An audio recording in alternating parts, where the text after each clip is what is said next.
The waste management experiences and technologies developed in Japan are being utilized worldwide.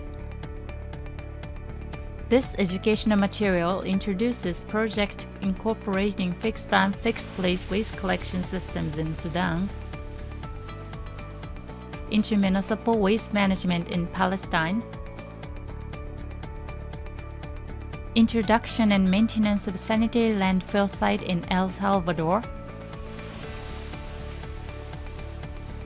establishment of community participatory waste management systems in Bangladesh, building a data management system and implementing 3R activities in environmental education in Malaysia,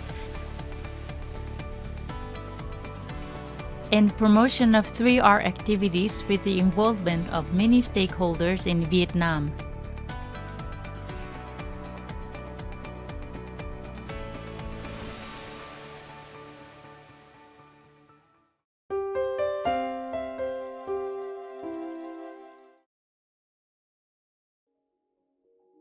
The Republic of Sudan is located northeast Africa. The capital, Khartoum, has a population of around 640,000 with an area of around 1,000 square kilometers and is the center of economy and politics in this country. The waste collection vehicles serving Khartoum were insufficient in number and in poor working conditions because of being old and not properly maintained. Accordingly, adequate waste collection service was not being provided, and the city was littered with uncollected waste in open spaces. Furthermore, the city's residents had little interest in waste management and hardly cooperated with the waste collection service providers. Under these circumstances, and with an aim at improving the waste collection, the project introduced the fixed-time, fixed-place collection system. Under the fixed-time, fixed-place collection system, residents are required to discharge their waste for collection at a designated time and place. The fixed-time, fixed-place collection system has many advantages. The collection time spent by the vehicle is shortened, which results in an increased vehicle operation efficiency. Designating the waste collection time and place helps maintain the sanitary conditions in the community. Through consolidation of the waste discharges to designated collection points, the scattered waste in the city can be minimized and the work environment for waste collectors is improved. On the other hand, there are some challenges in applying the system. For example, residents need to carry their waste to the fixed place at the fixed time, and this can be a burden for some residents. As it is not possible to identify who discharged the waste, the sense of responsibility of the waste generator will be weakened. In addition, the selection and coordination of waste collection points can be difficult.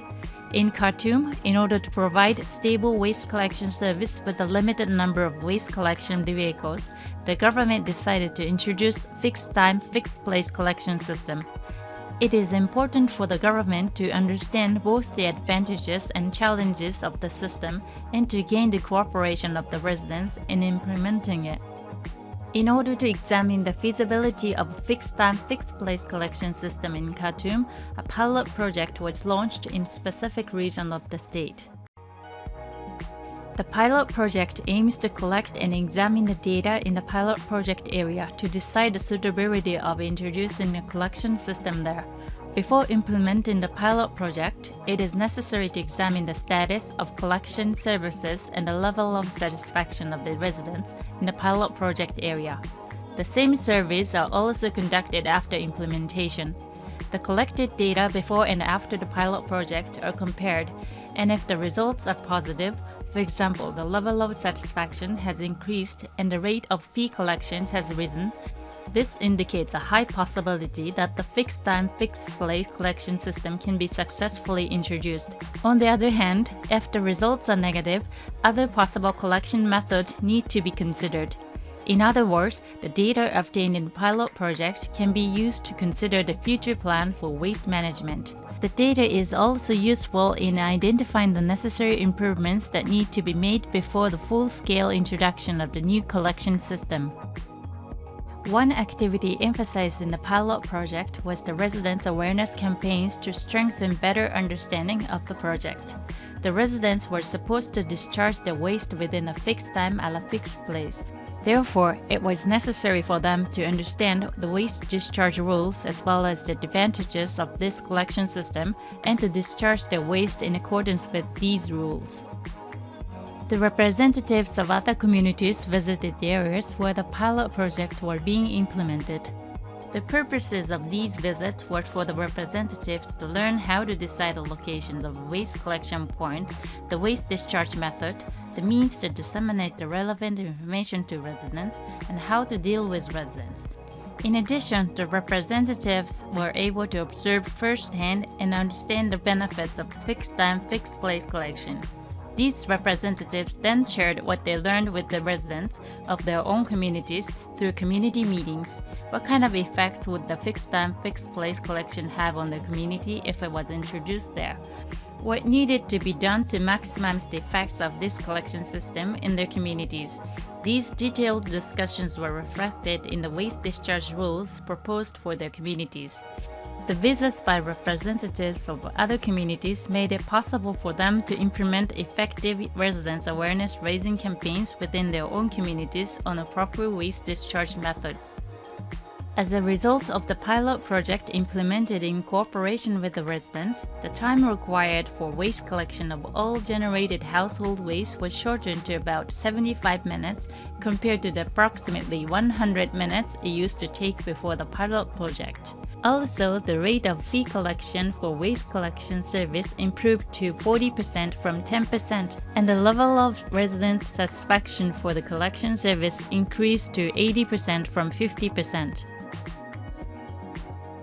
This was the first time to implement a fixed-time, fixed-place collection system in Khartoum, and it was therefore necessary to consider whether the system was suitable for the city before the full-scale implementation. The pilot project makes it possible to collect and compare data before and after the introduction of the fixed-time, fixed-place collection, and to consider future waste collection plans based on the results. In addition, since the fixed-time, fixed-place collection system requires residents to discharge their waste at a designated time and point, it is necessary for residents to correctly understand the rules of this collection system and discharge their waste in accordance with the rules. For this reason, it is important for promoting the improvement of the collection service to gain the residents' understanding and cooperation regarding the rules through awareness activities such as visits by other communities.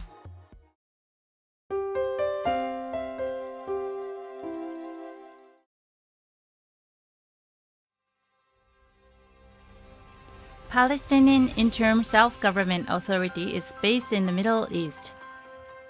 In Palestine, waste management is implemented by municipalities. Many of the municipalities are small-scale with populations ranging from several hundred to tens of thousands at most. Waste management was mostly non-existent in small municipalities that have limited human and financial resources for waste management, insufficient number of waste collection vehicles, and no landfill sites. Therefore, waste was mostly dumped and burnt in open spaces without proper treatment, and disposal and the sanitary environment in Palestine was worsening. In order to improve this situation, an inter-municipal waste management system under which several municipalities jointly implement waste management was introduced in Palestine. Under this system, several joint service councils (JSC) were established as regional specialized organizations for providing waste management, with a number of neighboring municipalities as members. This system aims to establish a mechanism with the cooperation of surrounding municipalities for inter-municipal waste management in order to provide stable waste management services in the whole region while minimizing the burden of each municipality. The advantage of inter-municipal waste management are the reduction of financial burden of municipalities and the efficient operation and the maintenance of waste collection vehicles. It will also become possible to develop large-scale disposal facilities and optimize the efficiency of constructions and operation by sharing landfill sites among the neighboring municipalities. The JSC, which has been established in 12 locations in Palestine, will reduce the workload of municipalities by implementing centralized waste collection and the constructions and operation of regional landfill sites. The JSC functions through a General Assembly composed of representatives of member municipalities, an administrative board appointed by the General Assembly, and an executive office responsible for daily operations. The executive office headed by the Secretary General consists of the Public Relations Department dealing with awareness activities, the Technical and Operations Department dealing with collection, transporting, and landfill sites, and the Department of Administration and Finance dealing with human resources and fee collection. In parallel with the JSCs, the central government has established the JSC Management Office within the central government ministry to provide comprehensive support to all the individual JSC. In addition, JSCs that need technical assistance in waste management can invite several officials of other JSCs and regional landfill sites operators that are operating smoothly to serve as experts to advise them. This group of local experts will utilize the experience and knowledge they have gained in their waste management operations to provide the required support to other JSCs. The member municipalities need to provide the necessary funds and staff to set up their respective JSC. However, small municipalities lack both human resources and funds for waste management. The initial reactions among the municipalities varied, with some not willing to share the costs, while others not understanding how much they need to contribute. Municipalities that were positive about establishing a JFC dispatched their representatives to the less enthusiastic municipalities, and lengthy discussions were held on allocation of human resources and cost sharing. Based upon these discussions, a draft basic plan was formulated. The plan for establishing the JFC waste management services include the basic policy, required allocations of human resources, and equipment and budget. Further discussions were then held on the draft plan contents in order to formulate a JFC that will be less burdensome to the individual municipalities while maintaining its effectiveness. Finally, all the member municipalities agreed on a suitable JSC structure, and the inter-municipal waste management system was accordingly established with the JSC at its center. To ensure the provisions of stable inter-municipal waste management services to the residents, the financial resources need to be secured for shared facility operation, maintenance, and management through cost sharing by the JSC member municipalities. Financial resources, in turn, can only be sourced from the collection of fees from the residents receiving the waste management services. Although the system of fee collection existed in Palestine, the rate of fee collection was not high enough due to the limited efforts made in obtaining the residents' understanding. The residents tend to have only a low awareness about waste management. In addition, many residents were unaware of the JSC activities, and they were suspicious about whether the introduction of the inter-municipal waste management system would improve the current situation. Therefore, efforts were concentrated on holding community meetings.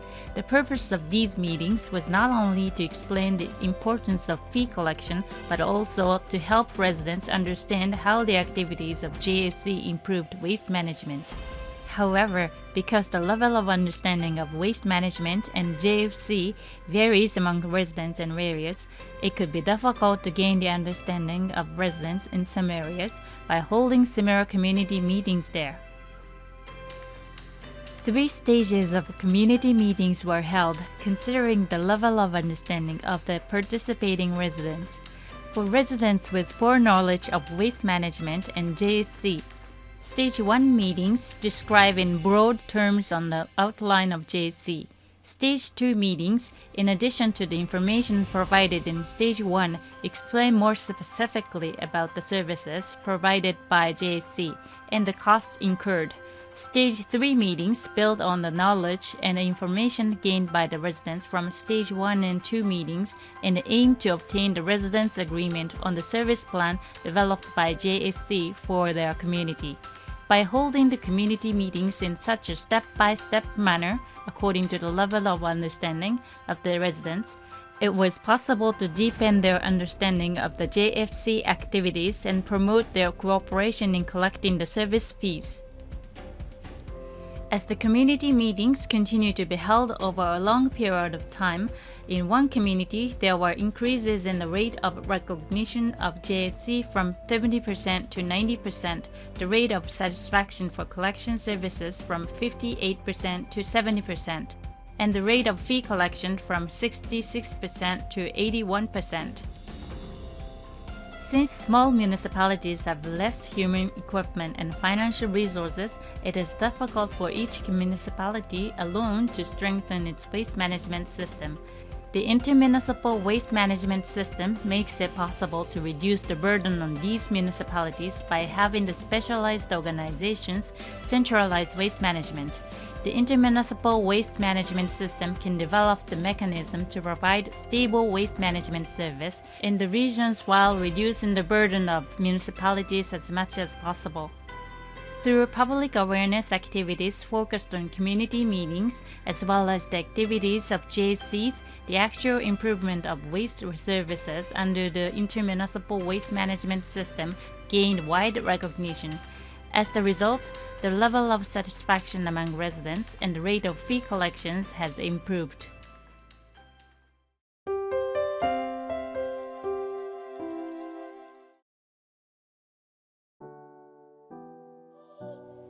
El Salvador is a small country facing the Pacific Ocean and located in the center of Central America.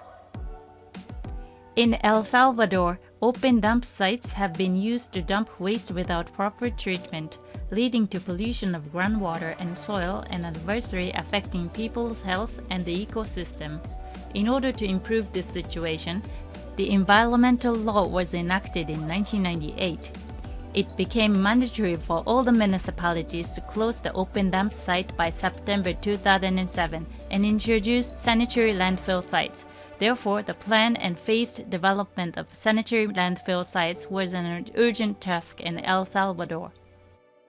However, even as the deadline for mandatory sanitary landfill sites approached, the practice of open dump site was still prevalent nationwide. To solve this problem, the semi-aerobic landfill method called Fukuoka method was introduced and the sustainable operation and maintenance system was developed. The stage was set La Union department located in eastern El Salvador. The project was implemented from 2005 to 2009 at an open dump site there, which belonged to a regional organization called Asnorulu. The project aim was to improve the existing open dump site and construct a new sanitary landfill. The semi-aerobic landfill method called Fukuoka method was adopted the technical system for the sanitary landfill development. In open dump sites, air is not supplied into the disposed waste layers and therefore there is little oxygen in these layers. Under these conditions, anaerobic bacteria are active in the oxygen-starved waste layers, producing much methane gas, which is a greenhouse gas. Furthermore, the undrained leachate water remains inside the waste layers, preventing the decomposition of contaminants and generating odors. In contrast, under the semi-aerobic landfill method, gas venting pipes and leachate collection pipes are installed in the disposal cells and serves as conduit to permit the natural entry and circulation of air into waste layers. With the supply of oxygen, waste decomposition is faster. The concentration of contaminants in leachate is reduced and the generation of odor and methane gas is controlled. As a result, the landfill site stabilization period is shortened and the reuse of the site after closure can be promoted. The environmental law stipulated that it was necessary first to conduct an environmental analysis of the existing dump site owned by Asnorulu in order to obtain a permit for the improvement of the site. The purpose of the environmental analysis is to determine the specific method to mitigate the environmental pollution caused by the open dump site. Various surveys were implemented at the site: topographical, geological, and water quality and existence of geological faults, Based on the analysis of the survey results, necessary mitigation countermeasures include leachate collection and recirculation system and water quality monitoring program were details in an environmental report which was submitted to the government. The permission for improving the open dump site was issued in October 2006. In the first phase of constructions, the existing open dump site was converted to a sanitary landfill. During this construction phase, the existing disposed waste was temporarily removed to install leachate collection and gas venting pipes. After that, the removed waste was put back in the improved disposal area and cover soil was applied. Installation of fence, gates, stormwater drainage, and roads in the site were carried out, and the constructions was completed in about 3 months. After completing the first phase of constructions of the sanitary landfill, there was a notable improvement of the polluted environment with a significant change of the site appearance and reduction in emitted odor. The staff became confident of their newly acquired abilities to improve the site conditions. The second phase of construction called for expanding the sanitary landfill designed according to the Fukuoka method by constructing a new disposal area in the site and a leachate pond. Landfill sites constructed according to the Fukuoka method cannot maintain the semi-aerobic function if the leachate and gas venting pipes are damaged and the waste enters or blocks the pipes. To avoid these problems, the landfill staff were trained on keeping records of disposed at the site and skills for landfill management, operation, and monitoring. The weight of the waste brought into the landfill site is recorded at the site entrance and the waste is unloaded from the vehicle at the designated disposal area. The waste is compacted by the heavy equipment and covered with soil. Covering waste with soil is important to prevent waste from scattering and odors and maintain a sanitary environment. To ensure that heavy equipment may be used for long periods of time, Asinoru conducts daily preventive maintenance of the equipment, while periodic inspection is outsourced to a private company. In 2007, 3 heavy equipment units were provided by Japan. Maintenance is properly done by managing tire pressure oil, the level of cooling water, and recording operating time and mileage. As a result, as of 2021, the equipment has been operated without problems. Thus, by proper daily landfilling operation and maintenance of heavy equipment, sanitary landfill site can be operated more sustainably. In 2017, the third phase expansion work was completed. Through the central government's coordination of donor activities, budget was allocated to the construction of the expansion work from KfW, a German state-owned financial institution. La fase número 3 del relleno sanitario, construida como decía con fondos KfW, fue diseñada para operar en un sistema similar al que dejó JICA, el método Fukuoka. Se hicieron algunos pequeños cambios en el diseño propuesto para lograr conseguir encajar con el método Fukuoka que teníamos operando. La cuarta fase, la gran fase del relleno sanitario con una vida útil esperada de 7 años, pretende, bajo financiamiento del Gobierno Central de El Salvador, con el apoyo y convenio del Ministerio de Obras Públicas, en el cual nuestra presidencia ha hecho gestión para que tanto el ministro de Obras Públicas como el señor presidente de la República permitan, bajo el cobijo del gobierno central, desarrollar el proyecto de la fase 4 para mantener y garantizar el aseo de los municipios que son socios de Asinorlu y de los no socios. Through this project, El Salvador recognized the need for developing sanitary landfill sites at the national level and made efforts on promoting them. Under these circumstances, Asinoru provided guidance and training to staff involved in waste management to efficiently operate and properly maintain the landfill site on a daily basis. Furthermore, Asinoru managed to secure funds for further construction works at the landfill by preparing necessary plans and engaging effectively with the central government. These continuous efforts made it possible to expand the sanitary landfill. The number of cities transporting waste to the landfill site has increased from 9 cities at the time of launching the project to 26 cities as of 2021. Estamos operando con un volumen aproximado de 125 toneladas diarias, que son lo que nos generan los municipios que vienen a depositar el relleno sanitario de Adenol. The visitor route was set up at the landfill site for use by students and residents during their visit, as well as constructing an observatory and educational building. The landfill site became an important place to learn about the importance of environmental conservation and waste management. At the sanitary landfill site, it is important to operate and manage the site properly every day, from the arrival of the waste at the landfill, its landfilling, covering the compacted waste with soil, to maintaining equipment. Construction of a sanitary landfill site is just the beginning. It is important for the landfill site staff to obtain the proper knowledge and skills in order to sustain continuous usage of the sanitary landfill site through education and training courses.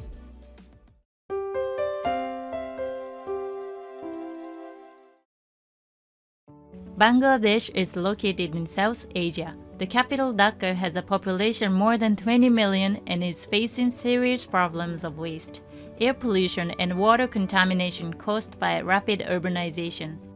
Some of the causes of these problems included the poor organization system for waste management and the low levels of interest residents have for sanitation and waste management services.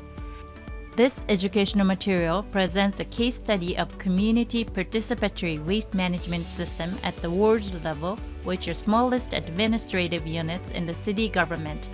Under this community-based system, waste management system was enhanced with focus on the field and involvement of local residents.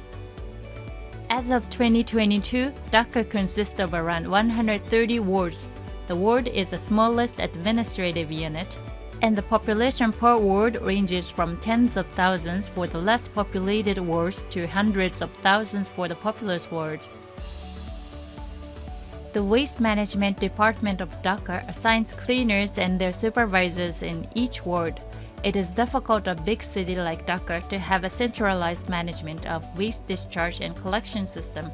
Therefore, the focus shifted to the wards, which are administrative units with manageable population sizes.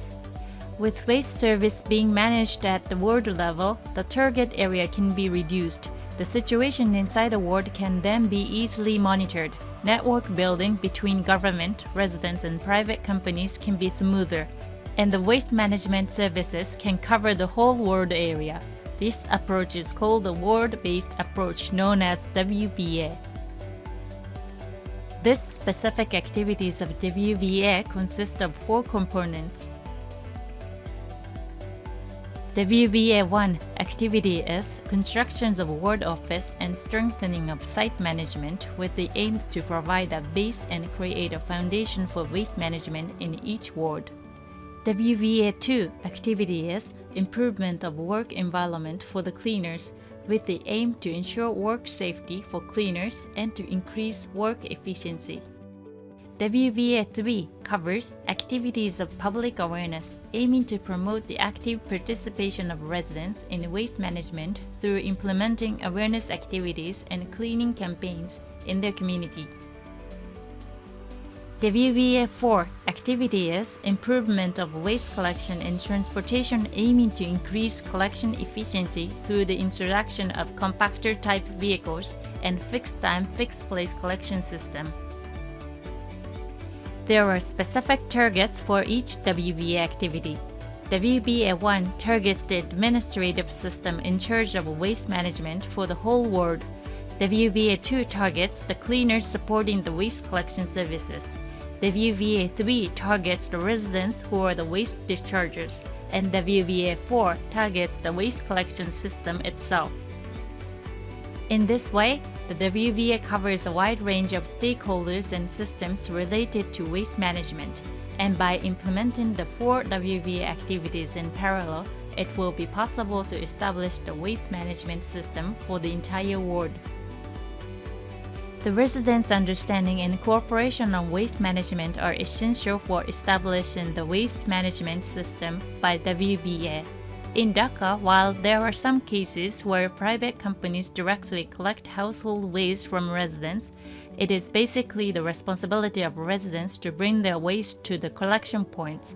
However, many residents did not know the nearest collection points, and some residents left their waste on the roadside or in open areas. In order to improve the situation, awareness activities are carried out to promote participation and cooperation from the residents. There are various community groups in Dhaka, such as voluntary self-help groups, religious groups, and youth clubs. Representatives and influential people from community groups were identified as key persons for participation in a newly established community group to deal with waste management. By including these key persons in the group, the awareness and consensus building in the whole community tended to proceed more smoothly. The basic plan of activities to deal with the waste in the community, called the Community Action Plan, was initiated by the community group. In many wards, various activities were carried out. These included demonstration marches for beautification campaigns for improving environmental awareness through shows and music events, and cleanup campaigns jointly conducted with the wards and the city government. In one ward, the community group was monitoring the cleaning status inside the ward. The illegal dumping site found at the time were all removed with cooperation of residents. In a metropolitan city the size Dhaka, it is too large for the city government to implement central management of waste discharge by the residents. Stable waste management services can be provided for all the city's residents by managing these services at existing smaller administrative units with manageable population sizes, such as wards in Dhaka. In order to effectively promote community participatory, it is important for the ward government to understand the structure of the community and to cooperate with community representatives and influential people to support the establishment of a community group to deal with waste services. By having persons with strong influence in the area at the center of the community group, it becomes easier to foster cooperation in the entire community. In addition, the formulation of community action plan by the residents themselves is important in order to implement proactive and highly practical awareness activities.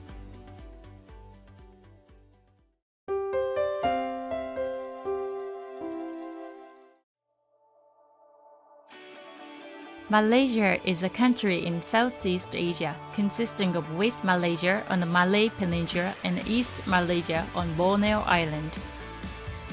The rapid urbanization along with the economic development in Malaysia after the mid-1980s caused an increase in the amounts and types of waste.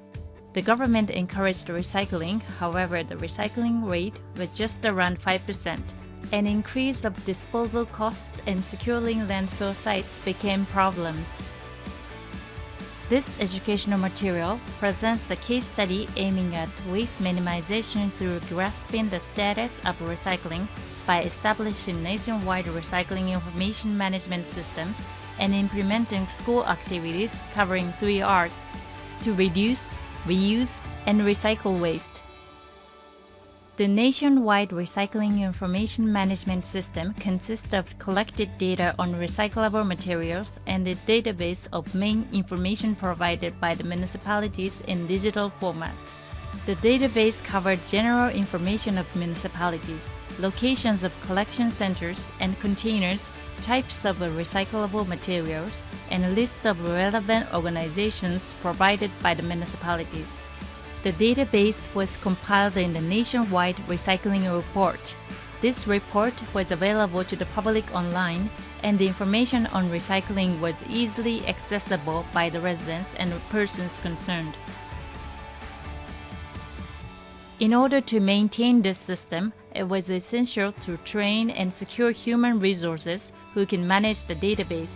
Accordingly, through working together and meetings, on-the-job training was provided to the offices of both ministries who were managing the database and the municipalities who were providing the data. Guidance was given to the officers on how to use database software and manage the information. After introducing the database, accessibility to the main data improved. The surveys, analysis, and preparation of tables and graphs for publication became easier. This data management system is useful for officers as well as to citizens to understand the current situation of waste management. As of 2022, the waste data are open to the public on the website of the Ministry of Housing and Local Government in Malaysia and can be downloaded.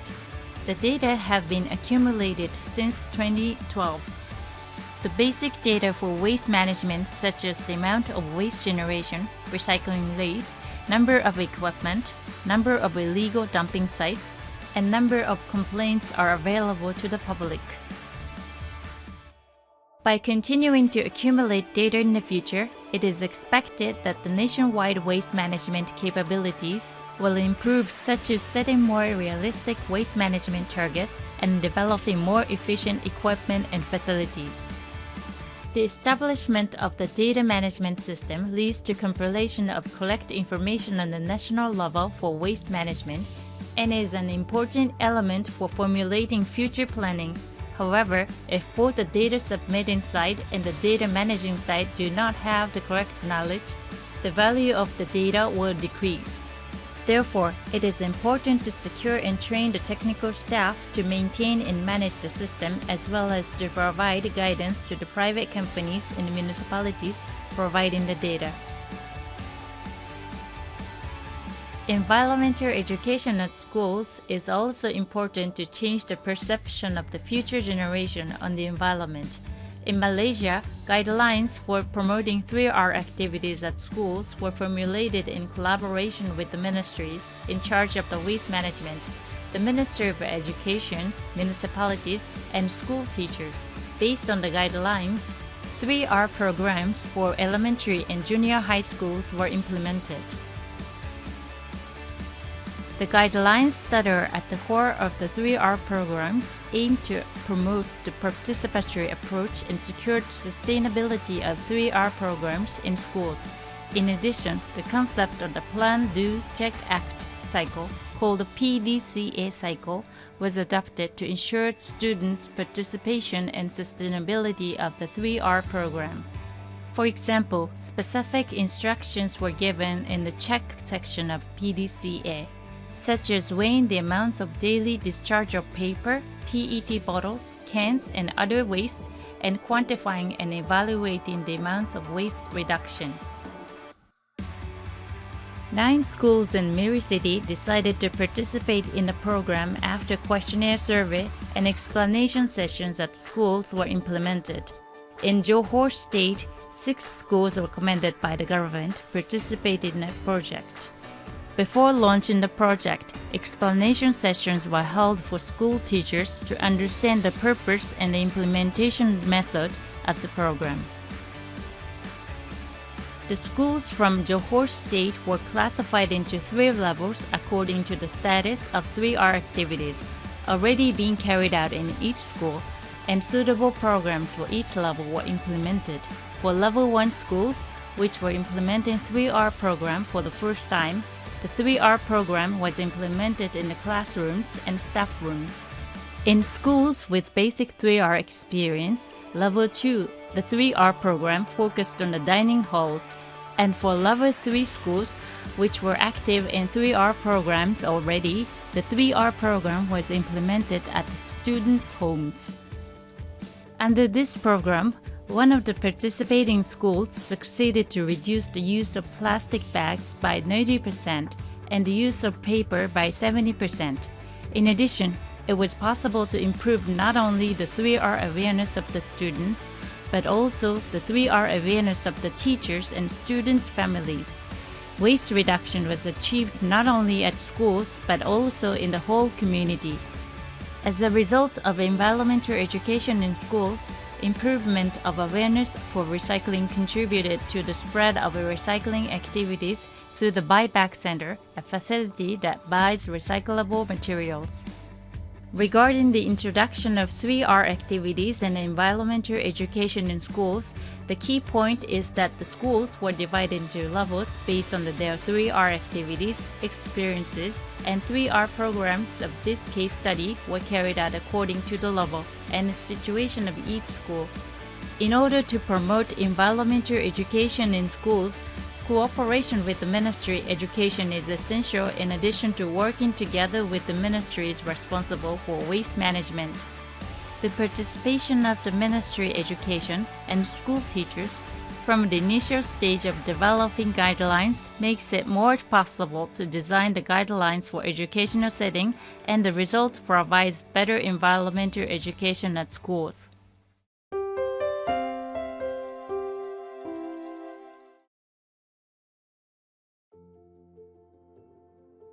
Hanoi, the capital of Vietnam, is known for its diverse cultures influenced by the Southeast Asia countries, China and France. 3R activities in Vietnam have also benefited from the Japanese experiences. At the beginning of 2000s, environmental degradation became a serious concern in Hanoi as uncollected waste were scattered around the city and the waste was illegally dumped in lakes and marshes. In addition, although recycling was promoted as a national strategy, mainly only the informal sector was active in the collection of the recyclable materials. In this case study, multiple stakeholders were involved in the promotion of 3R activities through vigorous public relations campaigns to change the behavior of residents towards waste. In order to activate 3R initiatives in Vietnam, a model project for source separation was implemented. The 3R initiative aims to establish a sound material cycle society through 3R, and Vietnam positioned this initiative as an important issue in the country's environmental strategy. Some parts of Hanoi City had been implementing source separation of kitchen waste for some time, but with little success. The Hanoi citizens were not made aware of the 3R concept. Therefore, the activities for the citizens to understand the concept of 3R were carried out through environmental education and public relations campaigns, with the involvement of various stakeholders such as residents, local community, city government, media, and students. This was an attempt to apply an important conclusion derived from the Japanese experience and knowledge that citizens' participation is the key point for the implementing suitable waste management and 3R. The 3R Volunteer Club was launched by high school and university students. The club conducted 3R awareness activities such as teaching how to separate waste on the streets and in the parks, and held extra lessons for 3R at elementary schools. In addition, the club held Mottainai Fair twice a year. In the event, citizens brought and exchanged used clothes and other items that could be reused or recycled, and remaining items were donated to residents of poor communities. In addition, a group called 3R Supporters was formed by residents groups and women's associations and model districts. The group focused on 3R awareness activities such as producing and distributing leaflets on how to separate waste in the community. In addition, they instructed and encouraged residents at waste collection points to separate their waste at source. The 3R Stars was then formed, consisting of 85 organizations and individuals, including government organizations, universities, media, private companies, and the representative of residents in model districts. At the 3R Stars meetings, discussions were held on waste separation rules and amendments to the bylaw related to waste management in Hanoi. These discussions served as the basis for discussions on formulating regulations to financial resources.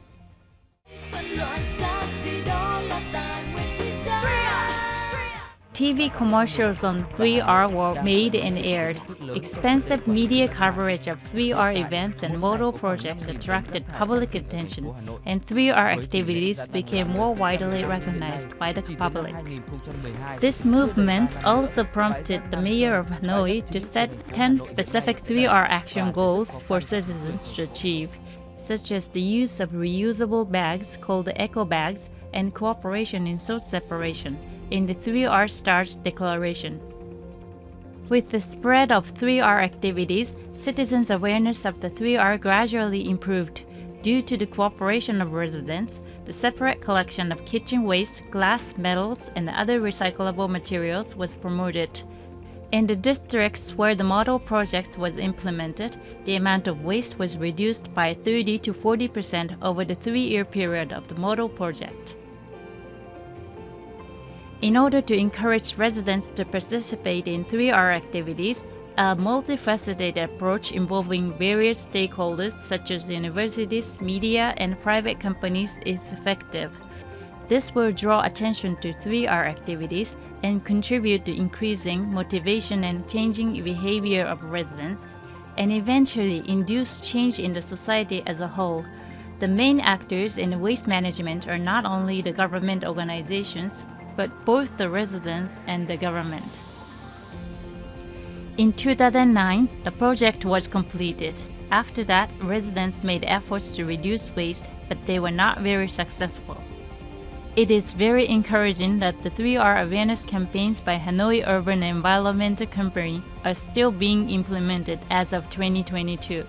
However, source separation is not properly implemented even though there are recycling boxes. In order to promote recycling, it is important to develop the system that closely connects the recyclable items with the discharge and collection methods. If any one of these components is missing, the 3R system cannot function. Another important factor is the residents' behavior change, for which much effort was devoted to during the implementation of the model project. In Vietnam, the 2020 revised law on environmental protection stipulates source separation of waste, and municipalities including Hanoi City are currently working on plans to put the law into effect. Sustainable activities that can change the society and residents' behavior are necessary for 3R activities to take root. What can governments do?